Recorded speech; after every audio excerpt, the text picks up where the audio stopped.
அவர் மகத்துவத்தை இந்த பூமியில விளங்க பண்ணுவதற்கு ஒரு ஸ்தலம் தேவையில்லையா? மகத்துவமும் பயங்கரம், great and awesome. He is the most biggest, he is the most awesome, he is the most great God. நம்முடைய ஆண்டவர் எப்படி தெரியுமா? அன்றும் பெரியவர், இன்றும் பெரியவர், இனிமேலும் பெரியவராயிருக்கிறார்.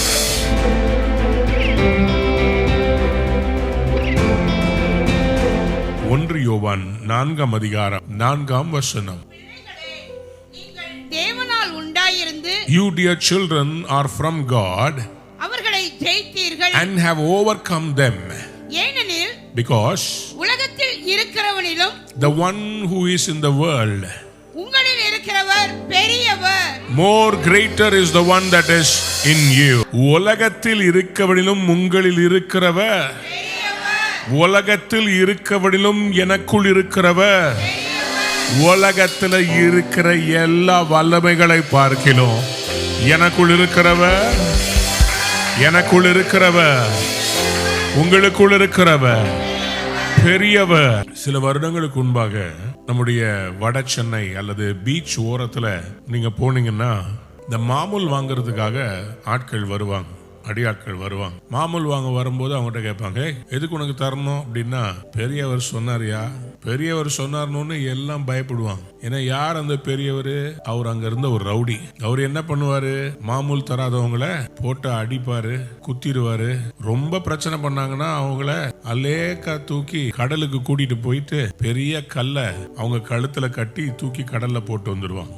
இந்த மாதிரி பெரிய பெரிய நடிகர்கள், நடிகைகள் இவங்களை எல்லாம் மிரட்டி அவங்க கிட்ட இருந்து பணம் வாங்குறது தான் அவருடைய வேலை. ஆனா ஒரு நாள் யாருக்காக வேலை செஞ்சாரோ, எந்த கட்சிக்காக பண்ணாரோ, ஒரு நாள் அந்த கட்சியே அவரை சுத்து போட்டு அவர் அழகா ஒரு இன்ஸ்பெக்டர் வர வச்சு அவரை வண்டியில ஏத்தி அவரை எஸ்கேப் ஆகிற மாதிரி எஸ்கேப் ஆக வச்சு அவரை என்கவுண்டர் பண்ணி சுட்டு தள்ளிட்டாங்க. பாத்தீங்கன்னா இந்த மாதிரி ரவுடிகளுடைய கும்பலை நாங்கள் அமைதிப்படுத்திட்டோம். அது வரைக்கும் நான் பெரியவர் ஆளுன்னு சொன்னவனுங்க அதுக்கப்புறமா அவர் யாருன்னே தெரியாதுன்ட்டாங்க. ஏன்னா அந்த மனுஷன் இருக்கிற வரைக்கும் அந்த மனுஷனுக்கு ஒரு வல்லமை இருந்துச்சு, ஒரு மாம்சிகமான ஒரு வல்லமை இருந்துச்சு, அதிகார பலம் இருந்துச்சு, என்ன வேணா செஞ்சுக்கிட்டு இருந்தான். அதனால அவனுடைய வல்லமை அவன் கொள்ளைகள்லாம் செய்துட்டு இருக்கும் போது அவனுடைய பேரை பார்த்து எல்லாரும் பயந்தாங்க. ஆனா அதுக்கு பிறகு இன்னைக்கு யாரும் அவனை யோசித்து கூட பார்க்கறது இல்லை. ஆனா நம்முடைய ஆண்டவர் எப்படி தெரியுமா? அன்றும் பெரியவர், இன்றும் பெரியவர், இனிமேலும் பெரியவராயிருக்கிறார். முதல்ல நீங்க புரிந்து கொள்ள, உங்களுக்குள்ள இருக்கிறவர் எவ்வளவு பெரியவர் என்பதை புரிந்து கொள்ள வேண்டும். இந்த பெரியவர் என்கிற அந்த வார்த்தைக்கு ஒரு மூல பதம் இருக்கிறது. அதுல இருந்து அந்த பெரியவர்ன்றது வருகிறது. அந்த பெரியவர் என்பதற்கு பாருங்க, எல் கிபோர் அப்படின்னு சொன்னா மைட்டி காட். ஏசாயா 9ஆம் அதிகாரம் 6ஆம் வசனத்திலே ஆண்டவராகிய இயேசு கிறிஸ்துவை குறித்து வெளிப்படுத்தப்பட்ட அந்த தீர்க்க தரிசன வார்த்தைகளிலே அவருடைய நாமங்கள் எழுதப்பட்டிருக்கிறது. நமக்கு ஒரு பாலகன் பிறந்தார், பாலகன் பிறந்தார், நமக்கு ஒரு குமாரன் கொடுக்கப்பட்டார், குமாரன் கொடுக்கப்பட்டார், கர்த்தத்துவம் அவர் தோளின் மேல் இருக்கும், கர்த்தத்துவம் அவர் தோளின் மேல் இருக்கும், அவர் நாமம் அதிசயமானவர், அவர் நாமம் அதிசயமானவர், ஆலோசனை கர்த்தா, ஆலோசனை கர்த்தா, வல்லமையுள்ள தேவன், வல்லமையுள்ள தேவன், நித்திய பிதா, சமாதான பிரபு எனப்படும். சமாதான பிரபு.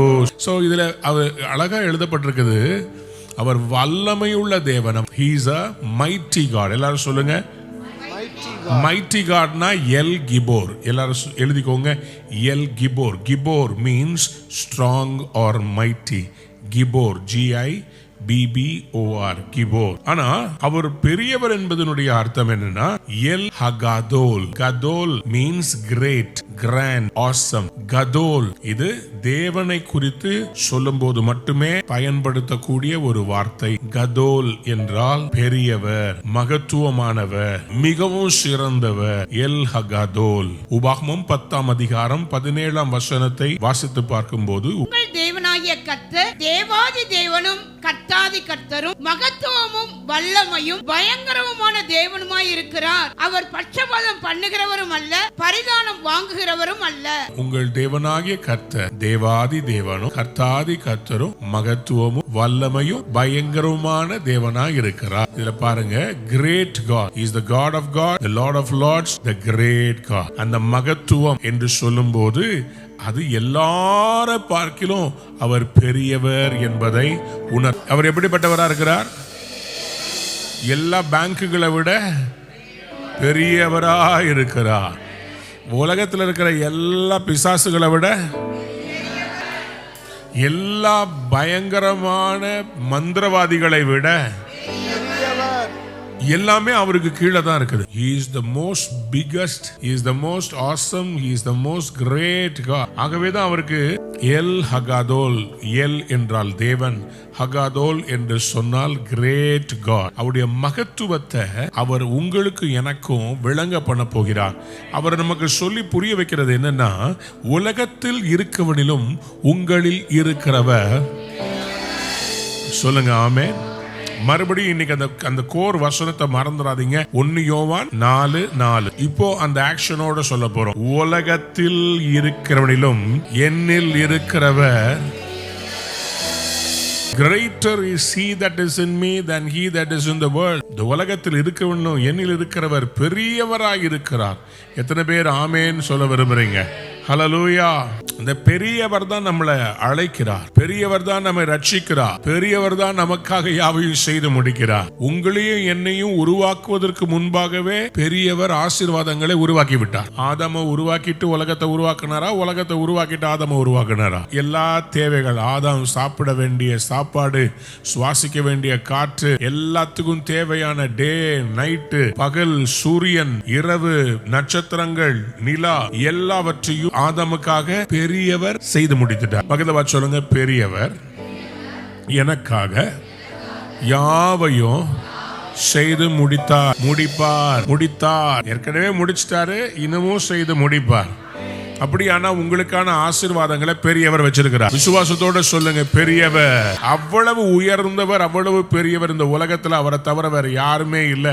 அவர் தான் நமக்காக யாவையும் செய்து முடிக்கிறவர். அந்த பெரியவர் என்னென்ன பரிமாணங்கள், அந்த பெரியவர்ன்ற அவருடைய நாமத்துக்குள்ள டிஃபரண்ட் டைமென்ஷன்ஸ், அவருக்குள்ள பல பரிமாணங்கள் இருக்கிறது. அந்த பரிமாணங்கள் தான் இன்றைக்கு நம்மை தேவனுடைய ஆசீர்வாதத்திற்குள், விடுதலைக்குள், செழிப்புக்குள், நமக்கு வெற்றிகளை தருகிறது. நமக்கு இருக்கிற யுத்தங்கள்ல நமக்கு ஜெயம் கொடுக்கிறவர் யார் தெரியுமா? பெரியவர். யாராவது 2 கையை உயர்த்தி சொல்லுங்க, பெரியவர். எனக்குள்ள இருக்கிறவர் பெரியவர், எனக்குள்ள இருக்கிறார். இப்போ நான் உங்களுக்கு தீர்க்க தரிசனமா சொல்றேன், உங்க வியாதியை விட உங்களுக்குள்ள இருக்கிறவர், உங்களுடைய வாழ்க்கையில இருக்கிற எல்லா கடன் பிரச்சனையை விட அவர் பெரியவர். அவருக்கு இது லேசான காரியம். அவர் ஐஸ்வர்ய சம்பர்ணர். உங்களுக்கு இருக்கிற இந்த 10 லட்சம் கடனுக்காக நீங்க ஏன் உங்க உயிரை மாய்த்து கொள்ள வேண்டும்? நான் பெரியவராய் இருக்கிறேன். உங்களுக்கு நீதி கிடைக்கலன்னு சிஸ்டர் நீங்க ஏன் கண்கள் கலங்கி நின்று கொண்டிருக்கிறீங்க? எனக்காக யார் பேசுவார்? எனக்காக யார் யுத்தம் பண்ணுவார்? எனக்காக யார் வழக்காடுவார்னு நீங்க அழுதுகிட்டே இருக்கிறீங்கல்ல? இரவு முழுவதும் நீங்க அழுதீங்க. கர்த்தர் இந்த காலை வேளையில சொல்றார், உனக்காக பெரியவர் நான் வழக்காடுவேன். உனக்காக வழக்காடி உன்னுடையவர்களை நான் மீட்டு கொடுப்பேன். Thank you Holy Spirit. உங்களுக்கு விரோதமாய் போடப்பட்ட கேஸ்ல உங்களுக்கு பணபலம் இல்லாததுனால உங்க வக்கீல கூட காசு கொடுத்து அவங்க வாங்கிடுறாங்க. ஆனா ஒருவர் இருக்கிறார், அவருடைய நாமம் பெரியவர். அவர் உங்களுக்காக வழக்காட போகிறார். உங்களோடு இருக்கிறவர் சாதாரணமானவர் அல்ல, அவர் பெரியவர். மனிதர்கள் உங்களை மிரட்டலாம், உங்களை கைவிடலாம், ஆனால் உங்களுக்குள் இருக்கிறவர் உலகத்தில் இருக்கவனிலும் எல்லா வக்கீல்களை பார்க்கிலும், கோர்ட்டை பார்க்கிலும் உங்களுக்குள் இருக்கிறவர் பெரியவர். சுப்ரீம் கோர்ட்டை பார்க்கிலும் உங்களுக்குள் இருக்கிறவர் பெரியவர். அரசியல்வாதிகளை பார்க்கிலும் உங்களுக்குள் இருக்கிறவர் பெரியவர். சொல்லுங்க, பெரியவர். மனசுல பெரிய ஒரு சமாதானத்தை, விடுதலை அநேகம் பேர் பெற்றுக்கொள்கிறத உணர்ற. உங்களை விட்டு சில சங்கிலிகள் விலகுகிறது, ஒரு வெளிச்சம் வருகிறது. நீங்க இன்னைக்கு வேலைக்கு போக கூடாதுன்னு தீர்மானிச்சீங்க, இந்த செய்தியை கேட்ட பிறகு புது தெம்போட போக போறீங்க. ஏன்னா உங்களை விரட்டணும்னு நினைச்சவங்க அவர்களை தேடியும் காணாதிருப்பீர்கள். அவர்கள் அந்த இடத்துல இருக்க மாட்டாங்க. ஒரு இடத்தை விலை பேசுறீங்களா, ஒரு இடத்தை கேட்கறீங்களா, அவங்கள பார்த்து நீங்க பயந்து போய் சொல்லக்கூடாது, இவங்கெல்லாம் பெரியவங்க, இவங்களுக்கு இவ்வளவு பணம் இருக்குது. நான் சிறு வயதுல நான் சைக்கிள் எடுத்துட்டு அண்ணா நகர் பக்கம் அப்படியே வண்டி சைக்கிள்ல போயிட்டு இருக்கும் போது இந்த பெரிய பெரிய வீடெல்லாம் பார்த்து, பா இவ்வளோ பெரிய ஆட்கள், பா இவ்வளோ பெரிய ஆட்கள் அப்படின்னு சொல்லி மலைத்து போவது உண்டு. ஆனால் என்றைக்கு தேவனுடைய ராஜ்யத்தில் அவருடைய பிள்ளையாய் நான் மாறினேனோ, இன்றைக்கு அதெல்லாம் பார்க்கும்போது அதை விட பெரியவர் எனக்குள்ள இருக்கிறார். நான் ஆரம்பத்தில் MBA படித்து விட்டு நான் மார்க்கெட்டிங்கில் மேனேஜராக இருக்கும்போது அதில் பெரிய பெரிய பதவியில் இருக்கிறவங்கள பார்க்கும்போது என் மனசுக்குள்ள ஆசை வரும், ஒரு நாள் இவங்கள மாதிரி மாறணும், ஒரு நாள் அவங்கள மாதிரி மாறணும். இப்படி பல எதிர்பார்ப்புகள் எனக்குள்ள இருந்துச்சு. ஆனால் ஒரு நாள் இயேசுவை நான் சந்தித்தேன். அவரை சந்தித்த பிறகு எனக்குள்ள இருக்கிற ஒரே ஆசை, அந்த பெரியவர் என் கூட இருக்கணும்.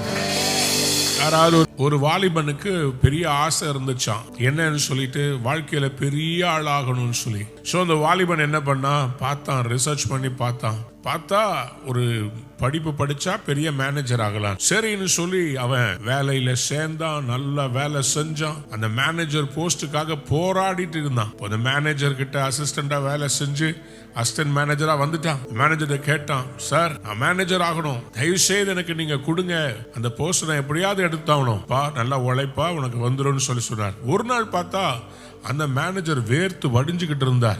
என்னன்னு பார்த்தா அந்த பேங்க்ல இருக்கிற அந்த மேனேஜர் ஒரு அரசியல்வாதி.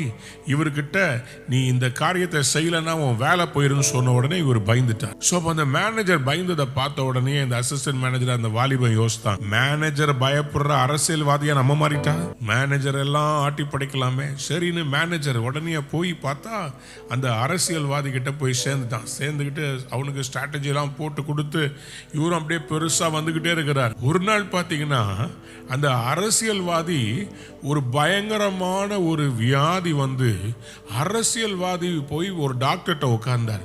டாக்டர் என்னெல்லாம் சொன்னாரோ அதையெல்லாம் அந்த அரசியல்வாதி அப்படியே கீழ்ப்படிஞ்சார். அந்த மனுஷன் கேட்டான், ஐயா இதை சாப்பிட்றீங்களா? ஐயோ டாக்டர் சொல்லியிருக்காருப்பா, டாக்டரை மிஞ்சி எதுவும் செய்ய முடியாது. டாக்டர் டாக்டர் டாக்டர்னு சொல்லி அந்த டாக்டர் பின்னாடியே சுற்றிட்டு பார்த்தா, இவன் டாக்டருக்கு பின்னாடி நம்ம போனோம்னா நம்ம ஒரு ஹாஸ்பிட்டல் ஆரம்பிச்சிட்டோம்னா எல்லாரையும் பயமுறுத்தலாம். உனக்கு கேன்சர் இருக்குது, உனக்கு இது இருக்குதுன்னா, அரசியல்வாதியாக இருந்தாலும் மேனேஜராக இருந்தாலும் எல்லாரும் பயப்படுவாங்கன்னு சொல்லிட்டு உடனே அவன் டாக்டர் ஆகணும்னு சொல்லிட்டு அது படிக்கிறதுக்காக ஓடிட்டான். ஒரு நாள் அந்த டாக்டரு திடீர்னு அந்த டாக்டருக்கு லைட்டாக பக்கவாதம் வந்த மாதிரி வந்த உடனே டாக்டர் ஃபோன் அடிக்கிறாரு, ஐயா ஐயா சாமியார் சாமியார் எங்கே இருக்கிறாரு, சாமியார் எங்க இருக்கிறாரு, சாமியாரை கூப்பிடு, சாமியாரை கூப்பிடு, மந்திரிச்சு விடணும், அந்த மந்திரவாதியை கூப்பிடு, எல்லாத்தையும் கூப்பிடுறாங்க. மந்திரவாதி வந்துட்டு உங்களுக்கு விரோதமா தகடு புதைச்சிருக்கிறாங்க, உங்களுக்கு விரோதமா இதை பண்ணிருக்கிறாங்க, இதுக்கு ஒரு பூஜை போடணும், இந்த தீட்டை கழிக்கணும், அந்த பிசாசை துரத்தணும், இந்த சூனியத்தை எடுக்கணும்னு சாமியார் சொன்னதெல்லாம் டாக்டர் பண்ணார். பார்த்தான் இவன் பேங்க் மேனேஜருக்கும் மரியாதை இல்ல, அரசியல்வாதிக்கும் இல்ல, இந்த டாக்டர் கூட இல்ல, அவரை விட இவர் பயப்படுறது மந்திரவாதிக்கு தான் பயப்படுறார். மந்திரவாதிகிட்ட சொன்னார், மந்திரவாதியே நான் உனக்கு அசிஸ்டண்டா வந்துடுறேன். மந்திரவாதி உடனே அப்படியா, சரி ஓகே, இந்த புடி என் கூஜா தூக்கிட்டு வா. சோ இவரு வந்து கூஜா தூக்கிட்டு அந்த மந்திரவாதியோட எல்லா இடத்துக்கும் போறது, வைக்கிறது, எடுக்கிறது, இவரே வைப்பாரு, இவரே எடுப்பாரு, எல்லாம் செஞ்சுட்டு இருந்தார். ஒரு நாள் அந்த மந்திரவாதியோட நடந்து போயிட்டு இருக்கும் போது ஒரு போன் வந்துச்சு, இந்த மாதிரி எங்க பக்கத்து வீட்டுல ஒரே பிரச்சனையா இருக்குது, நீங்க வந்து அவங்களுக்கு விரோதமா சூனியம் பண்ணணும் அப்படின்னு. மந்திரவாதியா வாப்பான்னு சொல்லி கார்ல இறங்கினாரு. அடுத்த நிமிஷம் ஷாக் அடிச்ச மாதிரி நின்னார் மனுஷன். சொன்னாரு அசிஸ்டன்ட் கிட்ட, இதுக்கு மேல ஒரு ஸ்டெப் எடுத்து வச்சிடாத. அசிஸ்டன்ட் கிட்ட, என்ன நீங்க தான் எல்லாத்த விட பெரிய ஆளு, உங்ககிட்ட 1008 குட்டிச்சாத்தான் இருக்குது, முனியை வச்சிருக்கீங்க, அதை வச்சிருக்கீங்க, இதை வச்சிருக்கீங்க, எல்லாம் வச்சிருக்கீங்க, நீங்க என்ன இப்படி பயப்படுறீங்க அப்படின்னு சொன்னா அவர் சொன்னார், ரிஸ்க் எடுக்காத, முன்னாடி இருக்கிறது பயங்கரமா ஜெபிக்கிற ஒரு பாஸ். இவரு கேட்டாரா, எதுக்குயா நீங்க பயப்படுறீங்க, சாதாரண அந்த ஆளை பார்த்தா ஒரு நோஞ்சாம் மாதிரி கிடக்குறான், நரம்படி நாராயணன் மாதிரி இருக்கிறான், அவனை பார்த்தாலே நோஞ்சாம் பையன் மாதிரி இருக்குது, அவனை பார்த்து நீங்கள் எதுக்கு பயப்படுறீங்க, நீங்கள் தான் திடகாத்திரமா இருக்கிறீங்களே, அகாஜம் என்னது அகாஜ பண்ணுவா என்னமோ அந்த மாதிரி ஆமா, உதாரணம் போகணும்னா இருக்கிறீங்க. அவரை பார்த்தா நோஞ்சா மாதிரி இப்படி இருக்கிறார், வெண்டக்காய் மாதிரி இருக்கிறார், சுண்டக்காய் மாதிரி தூக்கிட்டு போடுறத விட அவர் சொன்னாரா, உனக்கு தெரியலப்பா, அவன் நோஞ்சான் தான், ஆனா அவருக்குள்ள ஒருத்தர் இருக்கிறார் பத்தியா, அவர் ரொம்ப பெரியவர், அவருக்கு விரோதமா என்னால ஒன்றும் செய்ய முடியாது, அவர் என்ன பார்த்து புறப்பட்டு ஓடிடு, இல்ல நீ காலின்றாரு. உபவாச ஜபத்துல பல நேரங்கள்ல நாங்கள் இந்த விடுதலை ஊழியத்தை செய்யும் போது டிசைனா பிசாசு வரும், டிசைனா வரும். ஆனா இங்க வந்து ஆண்டவருடைய நாமத்தை சொல்லி ஜெபிக்க ஆரம்பிக்கும் போது உள்ள இருக்கிறது அலறி சொல்லும், நான் போயிடுறேன். ஏன் போற? ஏன்னா பெரியவர் வந்துட்டாரு, என்னால இருக்க முடியாது. இந்த பெரியவர் உங்களுக்குள்ள இருக்கிறதுனால உங்க குடும்பத்துக்கு விரோதமாய் செய்யப்பட்ட எந்த மந்திரவாதமும் பலிக்காது, எந்த பிலிசூனியும் பலிக்காது. இன்னைக்கு உங்க வீட்டுக்கு நேரா கர்த்தருடைய கரம் இறங்கி வருகிறது. பெரியவர் உங்க வீட்டுக்குள்ள காலடி எடுத்து வைக்கிறார். பெரியவர் அவருடைய ரத்தம் உங்க மேல விழுகிறது. பெரியவருடைய பாதங்கள் உங்க வீட்டுக்குள்ள வருகிறது. பெரியவருடைய வெளிச்சம் உங்க மேல பிரகாசிக்கிறது. யாராவது ஒரு அல்லேலூயா சொல்லுங்க. எரேமியா தீர்க்கதரிசன புஸ்தகம் 20ஆம் அதிகாரம் 11ஆம் வசனத்தை வாசித்து பாருங்க. கர்த்தரோ பயங்கரமான பராக்கிரமசாலியாய் என்னோடே இருக்கிறார், ஆகையால் என்னை துன்பப்படுத்துகிறவர்கள் மேற்கொள்ளாமல் இடறுவார்கள், தங்கள் காரியம் வாய்க்காதபடியால் மிகவும் வெட்கப்படுவார்கள், மறக்கப்படாத நித்திய லட்சை அவர்களுக்கு உண்டாகும். சொல்லுங்க, கர்த்தரோ but God, but the Lord is with me like a mighty warrior, so my persecutors will stumble and not prevail. இதை அண்டர்லைன் பண்ணி வைத்துக் கொள்ளுங்க. உங்க பிள்ளையை கெடுக்க நினைக்கிற அவர்களால் உங்க பிள்ளையை தொட முடியாது.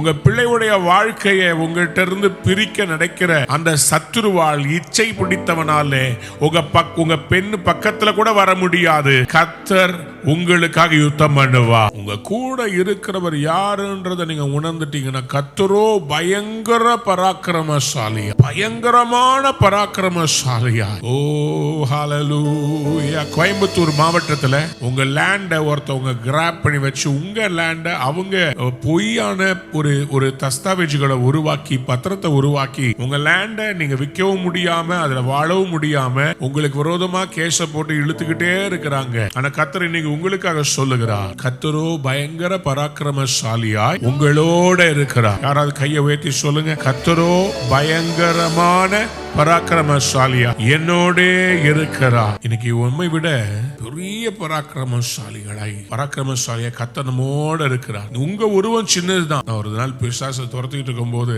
அது திடீர்னு சொல்லி ஞாபகம் இருக்குதா, அது திடீர்னு என்ன பார்த்துக்கிட்டு இருந்தது, பின்னாடி பார்த்துச்சு, பின்னாடி பார்த்து கத்துச்சு. அவ கூட இருக்கிற சிஸ்டர் கேட்டாங்க, ஹே எதுக்கு கத்துற? உடனே அது சொல்லுச்சு, இல்ல பின்னாடி அப்படின்னுச்சு. இவருக்கு பின்னாடி இயேசு நிக்கிறாரு, இயேசு நிக்கிறார்.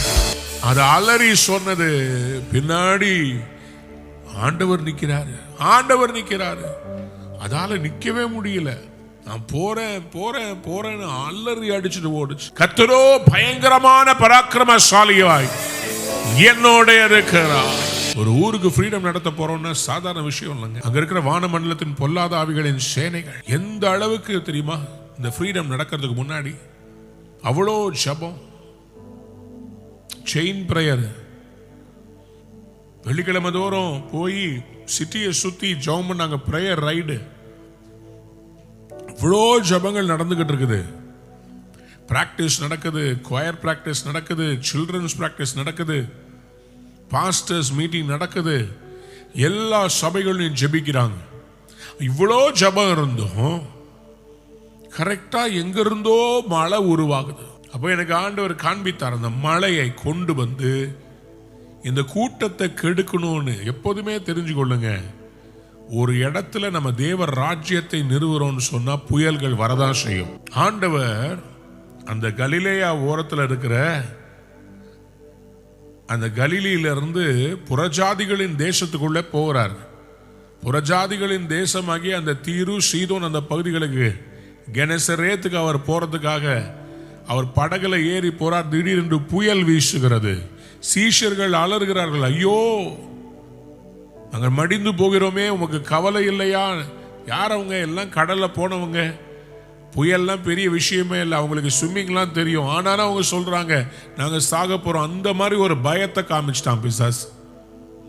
இயேசு படகுல கூட இருந்தார், ஆனாலும் பயம், மரித்து போயிடு விடுவோமோ. ஆனா ஆண்டவராக இயேசு எழும்பி நின்று காற்றையும் கடலையும் அதட்டி, இறையாதே, அமைதலா இருந்தார். இவங்க தாண்டி அந்த பக்கம் போகும்போது தான் அந்த பக்கத்துல அந்த பிசாசு பிடிச்ச கல்லறைக்குள்ள வாழ்ந்துகிட்டு இருந்த மனிதன் அங்கே இருந்தான். அவன் தன்னை கற்களாலே கிழித்து கொண்டிருந்தான். ஆண்டவர் அவனை போய் விடுதலை பண்ணினார். எப்போதுமே விடுதலை வருகிறது என்றால் அதுக்கு முன்னாடி பிசாசு ப்ரீஎம்டிவ் ஸ்ட்ரைக் மாதிரி நமக்கு பயத்தை கொண்டு வருவதற்கு அவன் ஏதாவது ஒரு காரியத்தை செய்வான். அந்த பிசாசுகள்லாம் அவரை பார்த்து என்ன தெரியுமா கேட்டுச்சு? இயேசுவே, உன்னதமான தேவனுடைய குமாரனே, எனக்கும் உமக்கும் என்ன, என்னை வேதனைப்படுத்தாதபடிக்கு ஆணையிடுகிறேன் என்று. என்னவா தேவன் பேரில் என்னவா தேவன் பேரில் உமக்கு ஆணையிடுகிறேன். யாருக்கு ஆணையிடுறது பாருங்க. அது ஆண்டவர் பேரை யூஸ் பண்ணி சொல்லுது. எங்களை வேதனைப்படுத்தாதபடிக்கு தேவன் பேரில் உமக்கு ஆணையிடுகிறேன். இந்த சத்தமிட்டு சொன்னான். ஏனெனில் அவர் அவனை நோக்கி, அசுத்த ஆவியே. ஏன் அது சொன்னுச்சுன்னா, அவரு அசுத்த ஆவியை பார்த்து சொன்னாரு, அசுத்த ஆவியே இந்த மனுஷனை விட்டு புறப்பட்டு போ என்று சொல்லி இருந்தார். அப்பொழுது அவர் அவனை நோக்கி, உன் பேர் என்னவென்று கேட்டார். அதற்கு அவன், நாங்கள் அநேகராய் இருக்கிறபடி இந்த ஏரியாவில் இருக்கிற பிசாசு எல்லாம் அநேகராய் இருக்கிறோம், லேகியோன் என்று சொல்லி. லேகியோன்னா 6000 அர்த்தம். லீஜியன்னா அது அந்த ரோம போர் படையில லீஜியன் சொன்னா 6000 ஆட்கள் அப்படின்னு அர்த்தம். சோ கிட்டத்தட்ட 6000 பேருன்னா 6000 பிசாசுகள், அசுத்தாவிகள் அந்த ஒரு மனிதனுக்குள்ளே இருந்துச்சு. யோசித்து பாருங்க. சிலருக்குள்ள ஒரு அசுத்தாவி, சிலருக்குள்ள பல அசுத்தாவிகள் ஒவ்வொன்னா உள்ள வரும். பொய்யின் ஆவி, விபச்சாரத்தின் ஆவி, களவு, திருட்டு, மாய்மாலம், இப்படி பல ஆவிகள் இருக்குது. இந்த ஆவிகள் எல்லாம் ஒன்னா சேர்ந்து உள்ள வந்துருச்சு. அதனாலதான் டெலிவரன்ஸ் நமக்கு ரொம்ப முக்கியம். ஒரு கேட்டை திறந்தீங்கன்னாவும் மற்றதெல்லாம் உள்ள வரதுக்கு வாய்ப்பு இருக்குது. அதனாலதான் நம்ம கேட்டை எப்போதும் க்ளோஸ் பண்ணி வைக்கணும். விடுதலை ரொம்ப அவசியங்க. யாராவது சொல்லுங்க ஆமே, சத்தமா சொல்லுங்க. விடுதலை. சபைக்கு வரலாம், பைபிள் வாசிக்கலாம், ஜெபம் பண்ணலாம். ஆனா விடுதலை இல்லைன்னா நம்ம செய்யற எல்லாமே அப்பிரயோஜனமானது, ஒண்ணுமே யூஸ் ஆகாது. விடுதலை ரொம்ப முக்கியம்.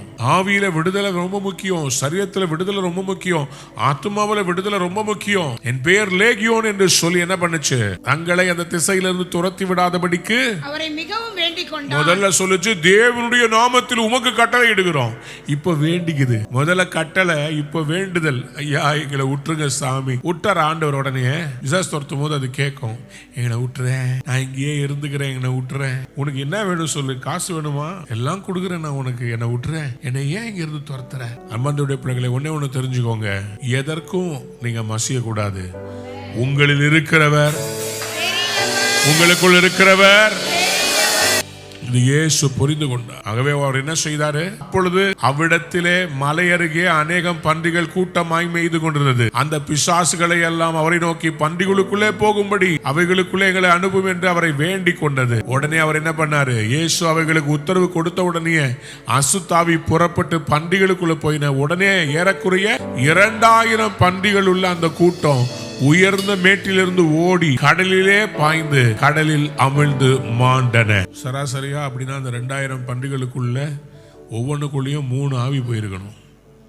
அப்போ 6000 ஆவிகளும் இந்த 2000 பன்றிகளுக்குள்ள இறங்கி அவ்வளவும் கொண்டு போய் அழிச்சிருச்சு பாருங்க.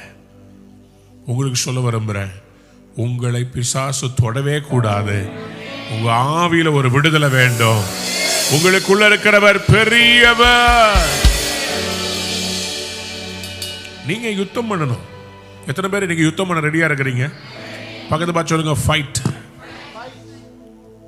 ட்ரம்பை துப்பாக்கியில் சுட்ட உடனே கீழே விழுந்த ட்ரம்ப் மேலே எழும்பி ஐயோ காப்பாத்துங்கன்னு சொல்ல, என்ன தெரியுமா சொன்னாரு? Fight fight. நான் யோசிக்கிறேன், இந்த தாத்தாவுக்கு பயமே இல்லையா? டம்முன்னு சுட்டுட்டாங்க. எல்லாரும் பின்னாடி இவர் மேல பட வேண்டிய குண்டு இன்னொரு அம்மா மேல பட்டு அந்த அம்மா செத்துருச்சு. இவரு ஐயோ என்னை மறைச்சிக்கோங்க, என்னை விட்டுருங்கன்னு சொல்லி அந்த கூட இருக்கிற செக்யூரிட்டி கார்ட்ஸ் எல்லாம் இவரை மறைக்கிறாங்க. இவரு மறைவுல இருந்து வெளியே தலையை கொடுத்து வெளியே நின்று சொல்றாரு, ஃபைட் ஃபைட். உங்களுக்கு அந்த மாதிரி குண்டடி பட்டால் நீங்கள் என்ன சொல்லியிருப்பீர்கள்? Escape escape. கர்த்தாவே என்னை மட்டும் பாதுகாத்தரணும். என்னை சுத்தி இருக்கிற செக்யூரிட்டிக்கார 6 பேர் செத்தாலும் பரவாயில்ல. Are you willing to fight? எத்தனை பேர் இன்னைக்கு யுத்தத்துக்கு ரெடியா இருக்கிறீங்க? வாழ்க்கை என்பது ஒரு யுத்த களம். இந்த உலகத்தில் உங்களுக்கு உபத்திரவம், ஆனாலும் திடன் கொள்ளுங்கள், நான் உலகத்தை ஜெய். பக்கத்துல பார்த்து சொல்லுங்க, வாழ்க்கை என்பது போராட்டமே. நெகேமியாவுக்கு நிறைய எதிர்ப்புகள் வந்தது. ஏன்னா அவன் அலங்கத்தை கட்ட விரும்பினான். நாமும் கர்த்தருடைய வீட்டை கட்டுவதற்காக பிரயாசப்படும் போது சன்பல்லாத்து தொபியாக்கள் நமக்கு விரோதமாய் எழும்புவார்கள். நமக்கு விரோதமாய் கட்டளைகளை பிரமாணங்களை அவர்கள் அனுப்புவார்கள். ஆனால் அதை பார்த்து பயப்படக்கூடாது. ஏனென்றால் உலகத்தில் இருக்கிறோம் என்னில் இருக்கிறவர். நெகேமியா 4ஆம் அதிகாரம் 14ஆம் வசனத்திலே நெகேமியா சொன்ன அறிக்கைகளை பாருங்கள். அதை நான் பார்த்து எழும்பி பிரபுக்களையும் அதிகாரிகளையும் மற்ற ஜனங்களையும் நோக்கி அவர்களுக்கு பயப்படாதிருங்கள், அவங்களுக்கெல்லாம் பயப்படாதீங்க. நீங்கள் மகத்துவமும் பயங்கரமுமான ஆண்டவரை நினைத்து உங்கள் சகோதரருக்காகவும் உங்கள் குமாரருக்காகவும் உங்கள் குமாரத்திகளுக்காகவும் மனைவிகளுக்காகவும் வீடுகளுக்காகவும் யுத்தம் பண்ணுங்கள் என்று சொல்லுங்க. யுத்தம் பண்ணுங்க. உங்க பிள்ளைகளுக்காக யுத்தம் பண்ணுங்க, உங்க மனைவிக்காக யுத்தம் பண்ணுங்க, உங்க குடும்பத்துக்காக யுத்தம் பண்ணுங்க. உங்களை பார்த்து சொல்லார், நீ போராடி மேற்கொள்வாய். நெகேமியா அதை பார்த்து அவர் பயந்துடல. இவருக்கு விரோதமாய் வந்த காரியங்களை பார்த்து பயப்படல. 13ஆம் வசனத்தை வாசிங்க.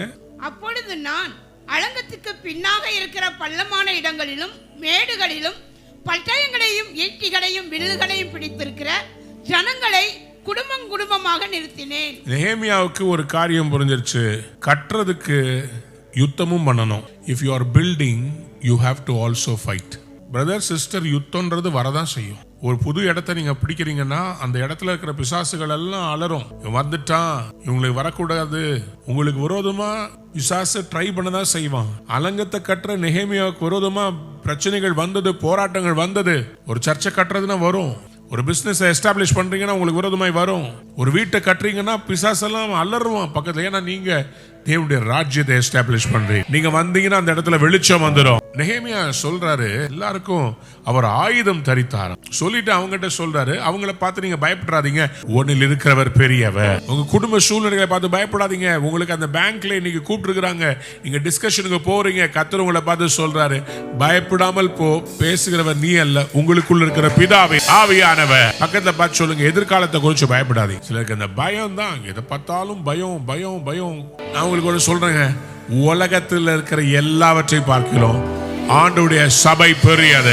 எத்தனை பேர் ஆமென் சொல்ல விரும்புறீங்க? எல்லாவற்றையும் எல்லாவற்றாலும் நிரப்புகிறவருடைய நிறைவாகிய சரீரமாகிய சபை. சபையில நீங்க வந்தீங்கன்னா பெரியவர்கிட்ட வந்துட்டீங்கன்னு அர்த்தம். பக்கத்துல பார்த்து சொல்லுங்க, சபை பெரியது. நீங்க சபையில வந்து பண்ற ஜெபம். ஆண்டவர் எதுக்கு ஆலயத்தை கட்ட சொன்னாரு? எதுக்காக ஆலயம்? கடவுளுக்குன்னு ஒரு அடையாளம் தேவையில்லையா? அவர் மகத்துவத்தை இந்த பூமியில விளங்க பண்ணுவதற்கு ஒரு ஸ்தலம் தேவையில்லையா? ஒரு பலிபீடமாய் இருந்தது, ஒரு டேபர்னக்கலா, ஒரு கூடாரமாய் மாறினது. கூடாரமாய் இருந்தது தேவாலயமாய் மாறினது, தேவாலயமாய் மாறினது திருச்சபையாய் மாறி அவருடைய சரீரமாய் மாறிவிட்டது. அப்போ சரீரமாகிய சபை தான் உலகத்திலேயே மிக பெரியது. எபேசியர் 1ஆம் அதிகாரம் 23ஆம் வசனத்தை வாசித்து பாருங்கள். எல்லாவற்றையும் எல்லாவற்றாலும் நிரப்புகிறவருடைய நிறைவாகிய சரீரமான சபைக்கு அவரை எல்லாவற்றிற்கும் மேலான தலையாக தந்தருளினார். சபைக்கு அவர் தலைனா சபை சரீரம், அவர் தலை. அப்படின்னா சபையும் இயேசுவும் உலகத்திலேயே பெரியவர்களாக தலையாக இருக்கிறாங்க. இப்ப சொல்லுங்க, சர்ச் பெருசா உலகம் பெருசா? அப்ப ஏன் உலகத்துக்கு ரொம்ப பயந்து கரெக்டா டைமுக்கு போறீங்க, சர்ச்சுக்கு லேட்டா வரீங்க? அப்ப மட்டும் அந்த பயம் எங்க போச்சு? பெரியவருக்கு பெரிய கனத்தை கொடுக்கணும். What can you compare God with? எதற்கு தேவனை ஒப்பிடுவீர்கள்? ஏசாயா தீர்க்கதரிசன புத்தகம் 40ஆம் அதிகாரம் 15 17ஆம் வசனத்தை வாசிக்க போகிறோம். இதோ ஜாதிகள் ஏற்ற சாலில் தொங்கும் தூளி போலவும். என்னங்க? ஏற்ற சாலில் தொங்கும் துளி போலவும் தராசிலே படியும் தூசி போலவும் எண்ணப்படுகிறார்கள். இதோ தீவுகளை ஒரு அணுவை போல தூக்குகிறார். எப்படியா? தீவுகளை ஒரு அணுவை போல தூக்குறாராம். இங்கிலீஷ்ல இந்த ஏற்றச்சாலில் தொங்கும் துளி போலன்றதுல surely the nations are like a கிணறுல தண்ணி இறக்கிறீங்கல்ல, அதுல தண்ணி வரலையாம், துளி தான் வந்துச்சாம். தேசங்களை ஆண்டவர் சொல்றாரு பக்கெட்ல இருக்கிற ஒரு டிராப். நீங்க தான் அமெரிக்கா, ரஷ்யா, ஈரான், ஆண்டவருக்கு அதெல்லாம் ஒரு டிராப். தேசங்கள் எல்லாம் அவருக்கு எப்படியா? ஏற்றச்சாலையில் தொங்கும் துளி, டிராப் இன் த பக்கெட். அப்புறமா என்னவா? தராசுல என்ன வைப்பாங்க? வெயிட்டான கல் வைப்பாங்கல்ல, தராசுல கல் இல்லையா ஆண்டவருக்கு. தராசுல தேசங்கள் எல்லாம் தூசியா, அதெல்லாம் அவருக்கு ஒரு துரும்ப போல. ஆண்டவர் உங்களை பார்த்து சொல்றார், அவங்களுக்கெல்லாம் நீ ஏன்பா பயப்படுறீங்க? அதை விட கடைசியா ஒன்று சொல்றார் பாருங்களேன், அவர் ஐலண்ட்ஸ எப்படி தூக்குவார்னா அணுவை போல. அணு என்பது எல்லாற்றிலும் சின்னது சின்னது. அந்த அணுவை போல அவர் தீவுகளை அணுவை மாதிரி தூக்குறான். அப்படி பறந்துரும். ஏசாயா 40ஆம் அதிகாரம் 17ஆம் வசனம் வாசிங்க. ஜாதிகளும் அவருக்கு முன்பாக ஒன்றுமில்லை. என்ன சொல்லுங்க? சகல ஜாதிகளும் அவருக்கு முன்பாக ஒன்றுமில்லை. பக்கத்து பட்சம் ஒன்றும் இல்லை. Before him all the nations are nothing. அப்புறம் என்னவா? அவர்கள் சூனியத்தில் சூனியமாகவும். சூனியத்துல சூனியம், சூனியத்துல சூனியம்.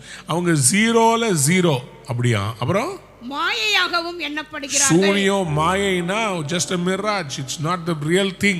They are regarded by him as worthless and less than nothing. Worthless.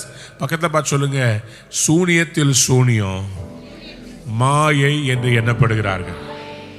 அப்ப தேசங்களை பார்க்கிலும் தேவன் எப்படிப்பட்டவராய் இருக்கிறார்?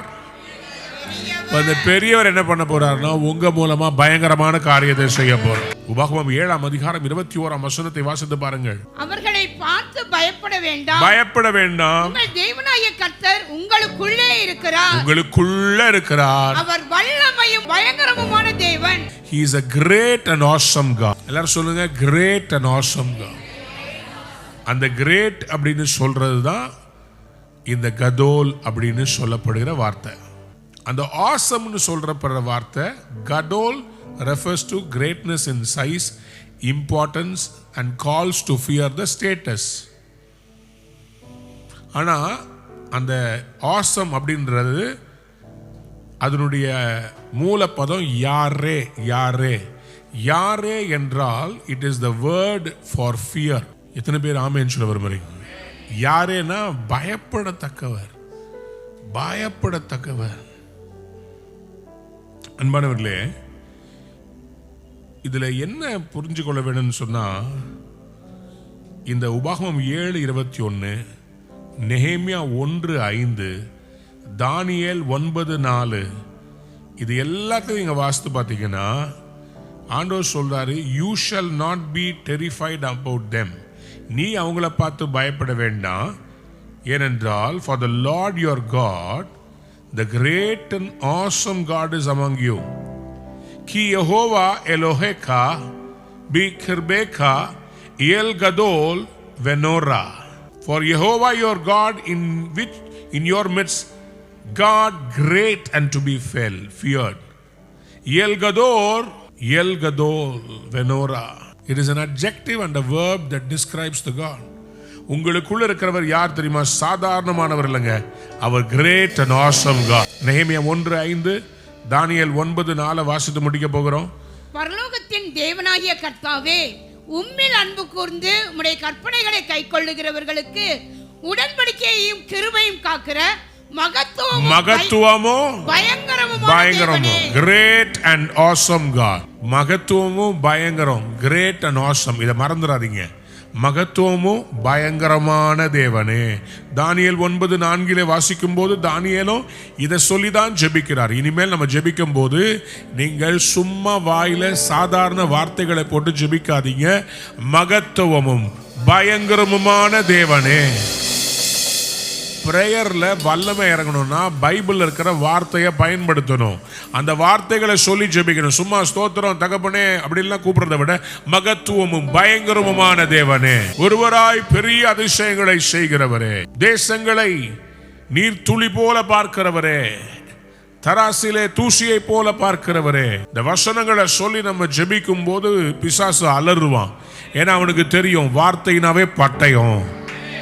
சொல்லுங்க ஆமே. தானியேல் 9:4 சொல்கிறது, என் தேவனாகிய கர்த்தரை நோக்கி ஜெபம் பண்ணி பாவ அறிக்கை செய்து, ஆண்டவரே, உம்மில் அன்பு கூர்ந்து உம்முடைய கற்பனையை கைக்கொள்ளுகிறவர்களுக்கு உடன்படிக்கையும் கிருபையும் காக்கிற மகத்துவமும் பயங்கரமுமான தேவனே. யாராவது உம்மில் அன்பு கூறுகிறவர்களுக்கு உம்முடைய கற்பனைகளை கைக்கொள்ளுகிறவர்களுக்கு அவர் யாரா இருக்கிறாரா? அதை அண்டர்லைன் பண்ணிக்கோங்க.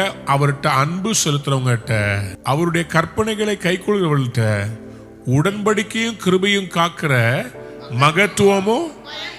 அப்போ அவர்கிட்ட நம்ம என்ன செய்யணும்?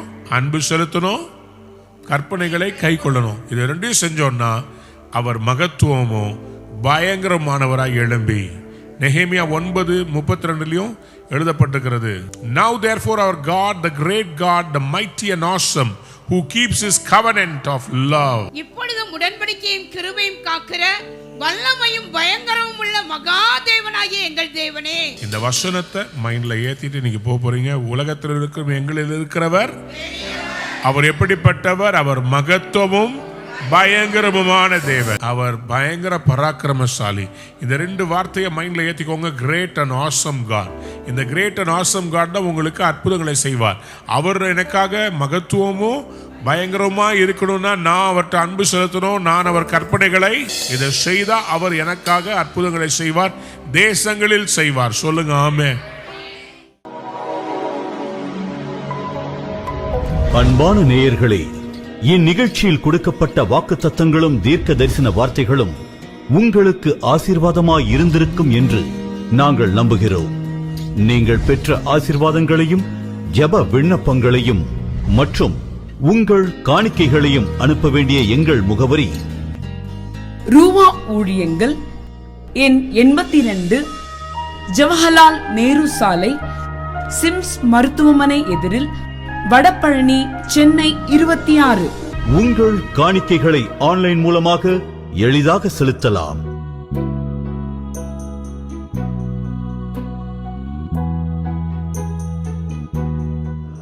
எங்கள் இணையதள முகவரி www.ruhaministries.org.